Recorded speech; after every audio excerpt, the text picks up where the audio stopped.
Hello, it's me, Lonnie, with Lonnie and Co. or Kaylani.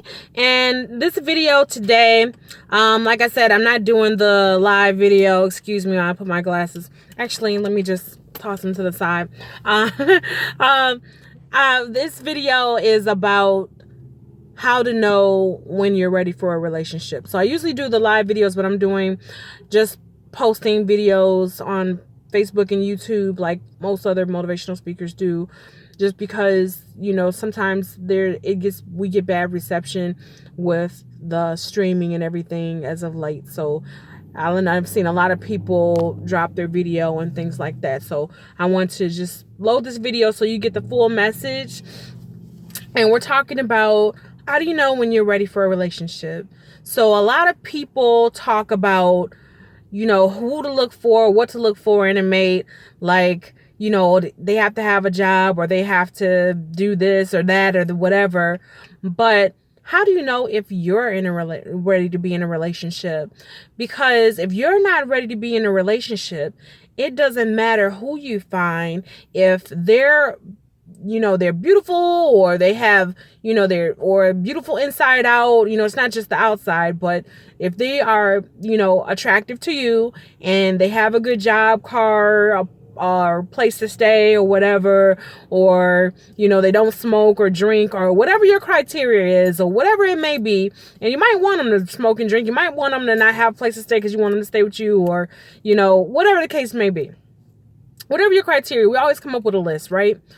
But it doesn't matter if they have everything you want if you're not ready, because you could get into a relationship and totally ruin it with the perfect person because you're not ready for a relationship. So let's just go through a few things, right? You're not ready for a relationship when, for one, you haven't gotten over your ex. Okay? So let's just talk about the elephant in the room. You still love your ex. You still talk to your ex. You still text, talk, go out and for lunch or dinner or whatever. You're best friends. You still have feelings for them, still want to be with them a little bit. Or you're just in denial about it. You say you're just friends and you don't want to be together, but in reality, you're holding on to that relationship because you're really still digging them. All right. So that's one, because most people, when they enter into a relationship, they tell you, no, I want you to myself, and I don't want you talking to anybody of the other sex, except for business purposes, or if it's a really, close friend and they're having an event and I need to be with you when you go type thing. But as far as being in touch with your ex has to be out of the picture for most people. And so if they say that you can't talk to your ex and you're talking to your ex, that's going to create a problem for your new boo. All right. So that's one thing.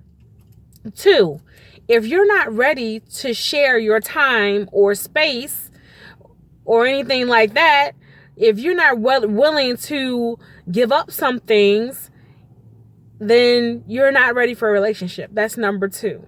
Okay, because when you're in a relationship, it's not always going to go your way. You can't always go to the restaurant that you want to go to. You can't always do the things that you want to do.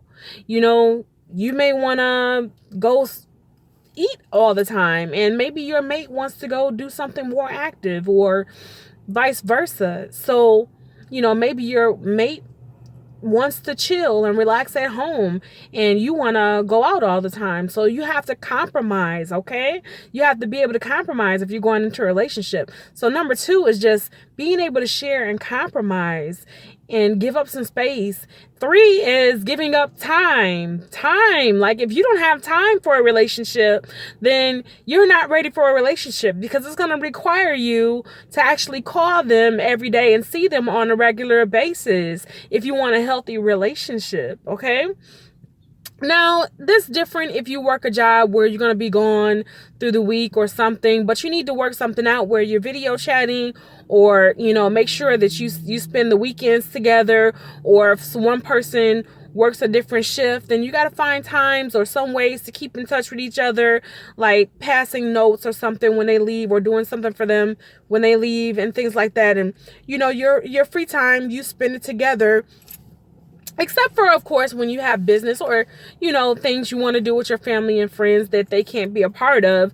But, you try to be together as much as possible. If you go to a family event, you go together because that's the little bit of time you have together. So you got to be willing to do that. And so what was that? Number 3, time, right? Number 4, you got to be willing to share your secrets. You got to be willing to open up a little bit. You got to be willing to, introduce eventually to your family, introduce them to your family eventually, after you've been together for a while, whatever time you feel is appropriate, after you feel like you really want to be with this person and this is a good person, you got to be open to introducing them to your friends and family, because nobody wants to remain a secret and be in the closet. That just means that you're not willing to stand up and say, hey, this is my man or this is my woman and I'm proud of them. And it makes them feel like you don't like them or you're ashamed of them. So be ready and willing to open up and share your secrets so they can get to know you. There's nothing worse than being in a relationship and you don't feel like you really know the person because they won't tell you anything about their past or what they're going through or how they feel, but when you do open up and you trust each other and the other person doesn't tell all your business, then it's a good thing. That's why I always say the main ingredients to a relationship are trust, love, respect, honesty, and communication. So, if you tell your mate something, you have to trust them and they have to be honest and not tell your secrets and things like that. And that's part of good communication, so you can communicate back and forth on things. So that is I believe that's number 4, right? So number 5 is, if you just really, you want to, if you feel like, you can be more intimate with your mate, right? If you're not ready because you're stuck on the past and you've got a lot of baggage, you've been hurt so many times, like you don't trust, if you have trust issues or you're scared to kiss, I'm not saying you have to be sexually intimate, but to hug and kiss a new person, you have to be over your ex enough to be affectionate and, know your limits as far as how far you want to go. And, don't let anybody push you into something that you don't want to do, but you have to be somewhat affectionate. You have to be over your ex enough to be affectionate, and you have to be open to loving someone, you have to have, it's just all those things. You have to have time for them, everything, you have to make that person feel important, and you have to consider their interests. Number 6, if they really like certain things, then you have to think about them and make them feel important and try to get those things for them sometimes. And I'm not saying you got to go out and spend a bunch of money, but be creative and do some things that they like. If they said they like a little, they got a little thing for toys, so you buy them a toy or something. Or they got a little thing for flowers and you buy them flowers. Or they got a thing for, sports, then you play sports with them. If they got a thing for cards, you buy them a card. Just get to know your mate and ask them questions. What do they like? What makes you sad? What makes you happy? Ask those questions. What do you like to do? What did you like to do when you were smaller, when you were little? What did you want to be when you grew up, and why? Because then that tells you, what the person likes or doesn't like, and what are your fears. Ask those questions so that, and know them about yourself when you get in a relationship, so you know how to answer them.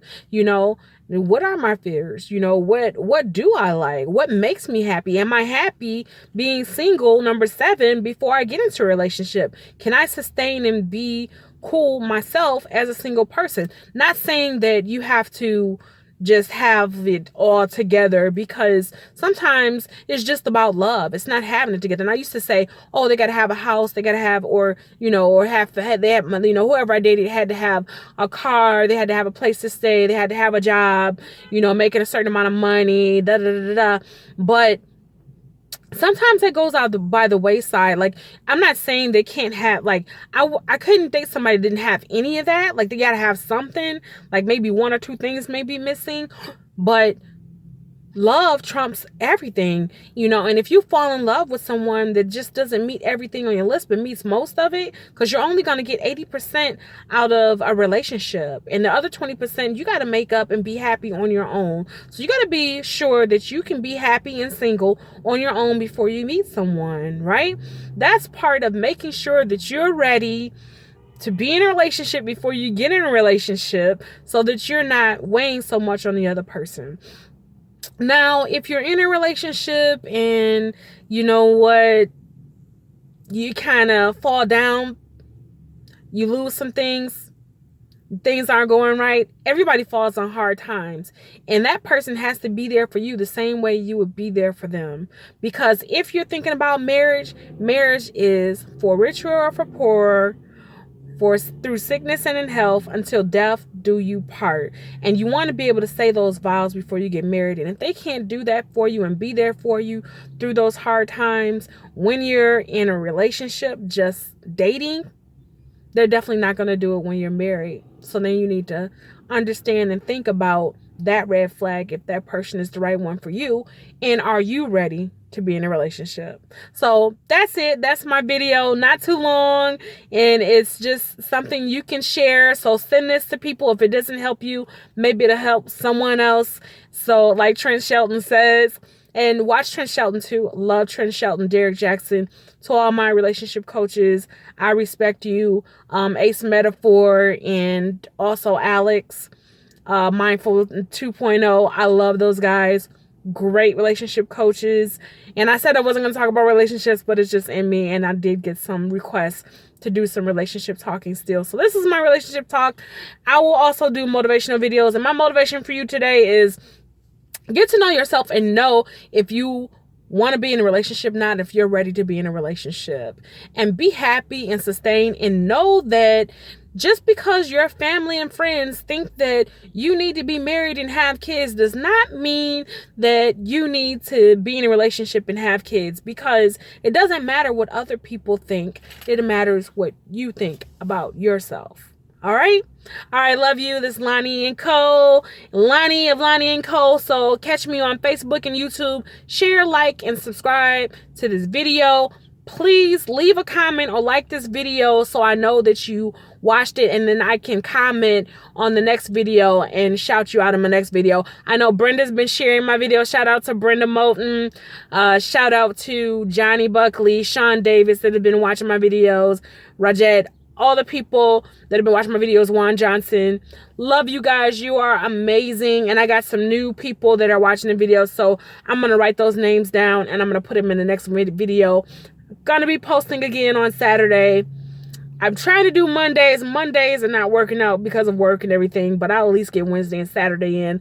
And if I do Monday, that's just an extra. All right, guys. Love you. Bye.